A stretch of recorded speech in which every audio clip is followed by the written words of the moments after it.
നമസ്കാരം, കേരള ന്യൂസിലേക്ക് സ്വാഗതം. ഒരു ബ്രേക്കിംഗ് ന്യൂസുമായിട്ടാണ് ഞങ്ങൾ നിൽക്കുന്നത്. കേരളം ഉറ്റുനോക്കി ആ ചോദ്യത്തിന് ഒടുവിൽ ഉത്തരമാവുകയാണ്.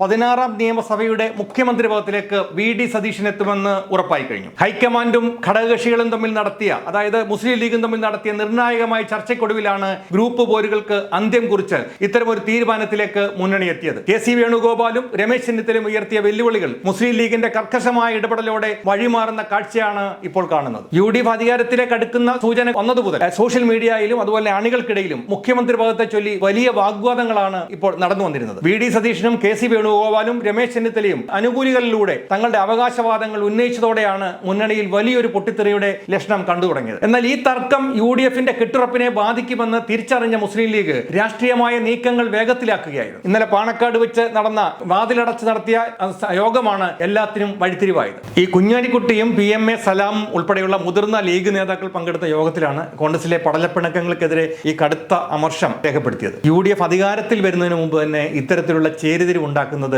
ജനങ്ങൾക്കിടയിൽ മോശം പ്രതിച്ഛായ ഉണ്ടാക്കുമെന്ന് കുഞ്ഞാലിക്കുട്ടി വിലയിരുത്തി. തുടർന്ന് കുഞ്ഞാലിക്കുട്ടി തന്നെ നേരിട്ട് KPCC അധ്യക്ഷനായ സണ്ണി ജോസഫിനെ വിളിച്ച് കടുത്ത നിർദ്ദേശം നൽകി. പ്രസ്താവനകൾ നടത്തുന്നവർക്കും ചേരിതിരിഞ്ഞ് സോഷ്യൽ മീഡിയയിലും മറ്റും പോർവിളികൾ നടത്തുന്നവർക്കും എതിരെ അച്ചടക്ക നടപടികൾ സ്വീകരിക്കണമെന്ന് അദ്ദേഹം ആവശ്യപ്പെടുകയായി. ഇതിന് പിന്നാലെയാണ് ഇതുവരെ മൗനം പാലിക്കാതിരുന്ന KPCC നേതൃത്വം അച്ചടക്കത്തിന്റെ വാളോങ്ങിയത്. രമേശ് ചെന്നിത്തലയുടെ ഭാഗത്തുനിന്നുണ്ടായ വൈകാരികമായ പ്രതികരണവും ഈ നീക്കങ്ങൾക്ക് വേഗത കൂട്ടിയെന്ന് തന്നെ പറയാം. താൻ എവിടെ നിന്നും പൊട്ടിമുളച്ചു വന്നതല്ലെന്നും സൈക്കിൾ ചവിട്ടിയാണ് രാഷ്ട്രീയത്തിലേക്ക് വന്നതെന്നും ഒക്കെ അദ്ദേഹം പറഞ്ഞത് സോഷ്യൽ മീഡിയയിലൂടെ വന്ന നേതാക്കൾക്കുള്ള മറുപടി തന്നെയായിരുന്നു. ഇത് കോൺഗ്രസ് അണികൾക്കിടയിൽ വലിയ ചർച്ചയായതോടെ ഒരു സമവായം അനിവാര്യമായി മാറി എന്നുള്ളതാണ് സത്യം. മുസ്ലിം ലീഗിന്റെ നിലപാട് VD സതീശന് അനുകൂലമാക്കാൻ പ്രധാന കാരണം രണ്ടാണ്. അത് ഒന്നാമത് പ്രതിപക്ഷ നേതാവ് മുഖ്യമന്ത്രിയാവുക എന്ന കീഴ്വഴക്കമാണ് ഇവിടെ UDF തുടർന്നുകൊണ്ടിരുന്നത്. അത് തന്നെയാണ് അദ്ദേഹം പറയുന്നത്, കീഴ്വഴക്കമനുസരിച്ച് UDFന്റെ കീഴ്വഴക്കമനുസരിച്ച് മുഖ്യമന്ത്രിയെ തീരുമാനിക്കുമെന്നുള്ളത്. അതുപോലെ തന്നെ യുവജനങ്ങൾക്കിടയിലും പൊതുസമൂഹത്തിലും സതീഷിനുള്ള സ്വീകാര്യതയാണ് രണ്ടാമതായി ഉണ്ടായിരുന്നത്. രാഹുൽ ഗാന്ധിയെയും സോണിയാഗാന്ധിയെയും നേരിട്ട് വിളിച്ചാണ് കുഞ്ഞാലിക്കുട്ടി ഇക്കാര്യം ധരിപ്പിച്ചത്. മുഖ്യമന്ത്രി ആരെന്ന തർക്കവുമായി അണികൾ തെരുവിലിറങ്ങാൻ ഇനി അനുവദിക്കരുത് എന്ന് അദ്ദേഹം ഹൈക്കമാൻഡിനോട് കർശനമായി ആവശ്യപ്പെടുകയായിരുന്നു. തെരഞ്ഞെടുപ്പ് ഫലം പൂർണ്ണമായി പുറത്തു വരാത്ത സാഹചര്യത്തിൽ ഔദ്യോഗികമായ പ്രഖ്യാപനം ഹൈക്കമാൻഡിന് നടത്താനാവില്ല. അതുകൊണ്ട് തന്നെ KC വേണുഗോപാലിനെയും രമേശ് ചെന്നിത്തലയെയും വിളിച്ച് സതീഷിനെ മുഖ്യമന്ത്രിയാക്കാനുള്ള തീരുമാനം ഹൈക്കമാൻഡ്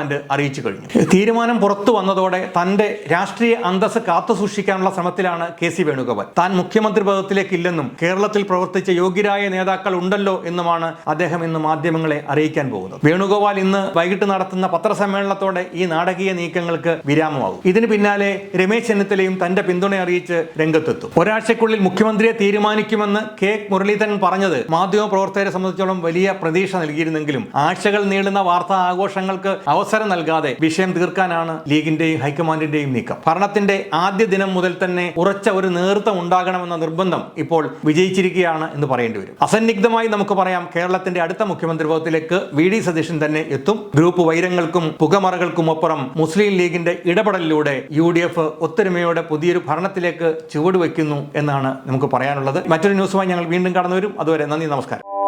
കൂടുതൽ വാർത്തകളും വിശേഷങ്ങളും നിങ്ങൾക്ക് ലഭിക്കാൻ കേരളീയം ന്യൂസ് സബ്സ്ക്രൈബ് ചെയ്യുക. കൂടെ ബെൽ ബട്ടണും അമർത്തുക.